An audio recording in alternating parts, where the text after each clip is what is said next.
Good evening students, how are you. अब मैं आपका चैप्टर 4 स्टार्ट कर रही हूँ, direct and inverse variation. Okay, let us consider some situation number 1।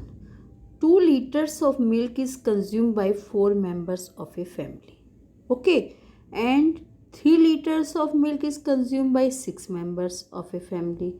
This show that increase the number of members increase the consumption of milk. जितने ज़्यादा members होंगे उतना ही ज़्यादा लीटर दूध जो है वो कंज्यूम होगा। Okay, situation number 2।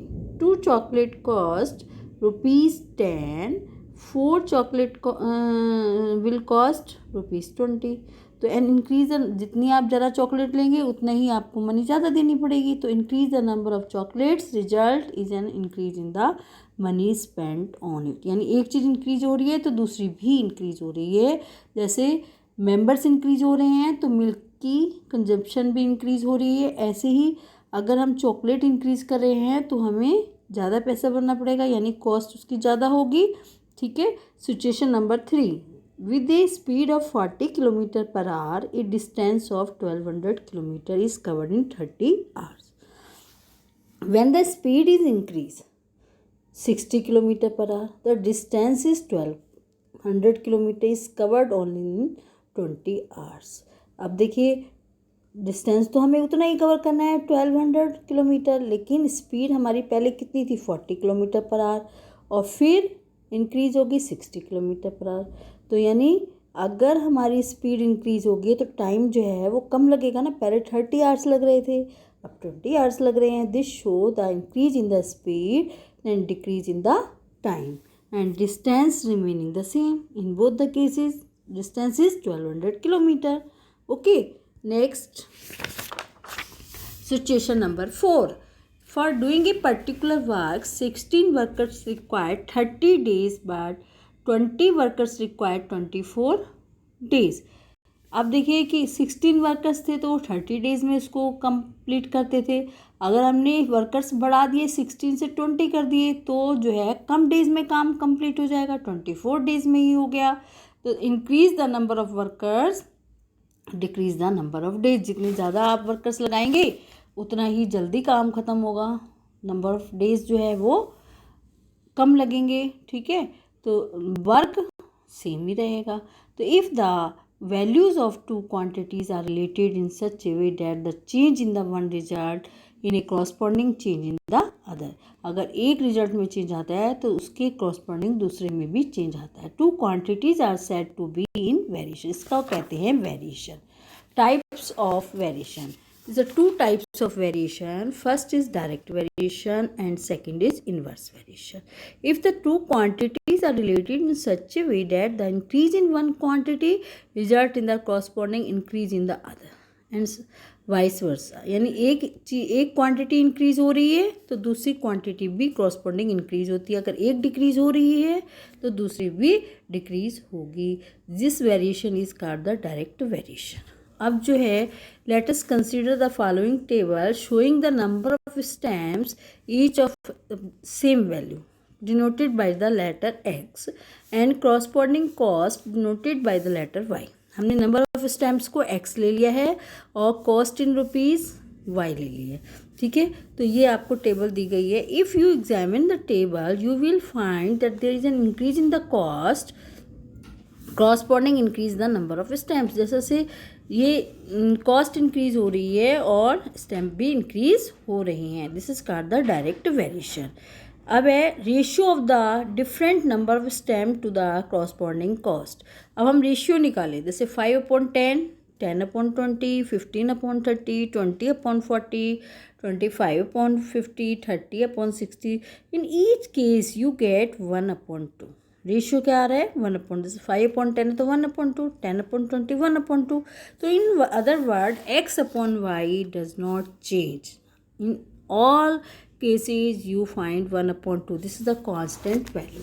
तो इसमें जब डायरेक्ट वेरिएशन लेते हैं तो हम क्या लेते हैं, x/y इजिकल टू के कॉन्स्टेंट, x इजिकल टू के वाई। अगर आपसे फार्मूला पूछा जाए डायरेक्ट वेरिएशन का तो क्या आएगा, x/y इजिकल टू के कॉन्स्टेंट, यानी आप डिवाइड करेंगे।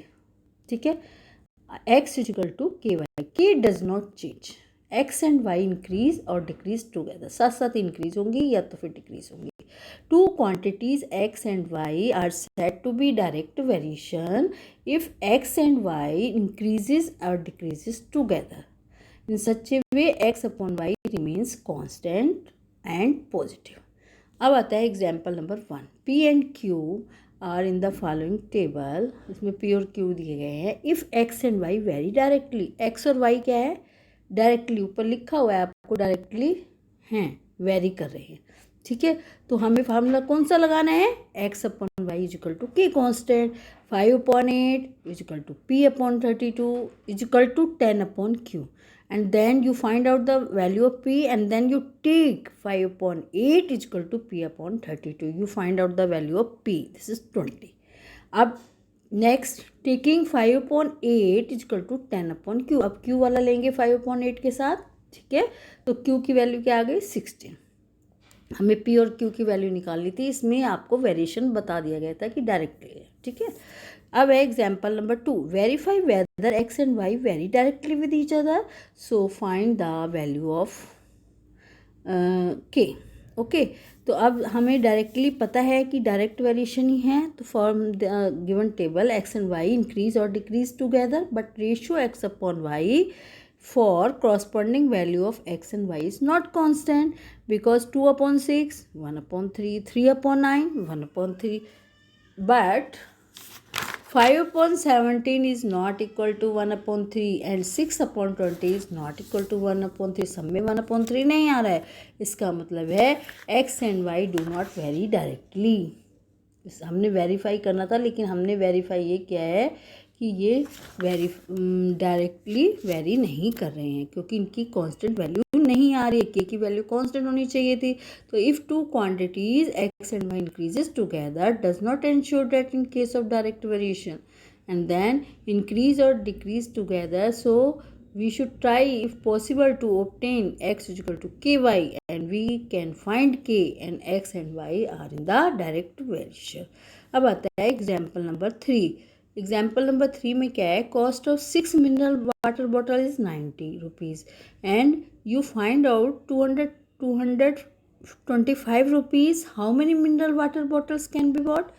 हम इसमें ऊपर पहले सपोज कर लेते हैं जो चीज़ हमें निकालनी होती है. Number of bottles for ₹225 equal to x suppose कर लिया. अब हमारे पास किस किस चीज़ की है, number of mineral water bottle और कॉस्ट इन रुपीज़. ठीक है, मिनरल वाटर बॉटल कितनी है, 6, और कॉस्ट कितनी है, 90. अब 225 कॉस्ट है और हमें number of mineral water bottle x हमने सपोज किए हैं. तो this is a direct variation. As a money spent on the mineral water bottle increase, जैसे जैसे मनी इंक्रीज हो रही है तो number of bottle will definitely increase in the same ratio. And then you write 6/90 is equal to x upon 225, and then you find out the value of x. 15 आई है. 15 mineral water bottles can be bought for ₹225. Example number 4. Example number 4, a man deposit a sum of ₹5,000 in a bank and earn an interest of 600 in 2 years. उसने 500 rupees deposit कराए हैं, उसको interest मिला है 600 in 2 years के लिए. ठीक है, how much interest deposit rupees, अगर वो 8,000 earn in the same period, तो rate of interest being the same, and then interest earn on ₹8,000 हमने एक्स सपोज कर लिया. अब मनी डिपॉजिट जब उसने 5,000 कराई थी तो उसको इंटरेस्ट मिला था 600. तो money deposit in rupees and interest earn in rupees 600 and money deposit in 8,000 and then interest earn in x. ठीक है, तो this is the case of direct variation. Money deposit and interest earn in the same period will increase in the same ratio. अगर money deposit ज़्यादा हो रही है तो interest भी ज़्यादा मिलेगा उसको.